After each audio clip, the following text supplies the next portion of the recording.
Magandang umaga mga igan, hanging habagat ang magpapaulan sa Metro Manila at ilang bahagi ng Luzon ngayong araw. At dahil late na po ang anunsyo ng class suspension sa Maynila, ilang estudyante pumasok pa rin sa eskwela. May live report si Isay Reyes. Isay.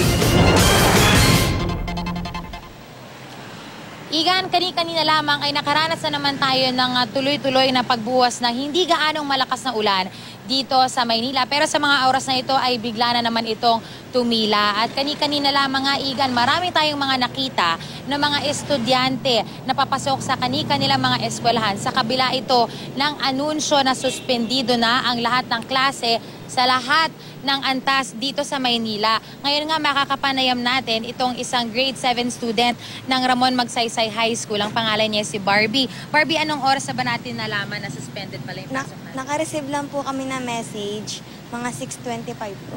Alright, tapos anong reaction nyo pag ganyan? Nakapaghanda na kayo, tapos? Ano po, mahirap po kasi po nakapunta na po kami dito. Sana po nalaman po namin na maaga para po din na po kami umalis ng bahay. Alright, sige. Salamat, Barbie. At Igan, yan ngay isa lang sa ating panayam. Pero kanina, yung ating mga nakausap, ganyan din yung sentimiento nila na yung iba nga sa kanila ay nasa eskwelahan na mismo.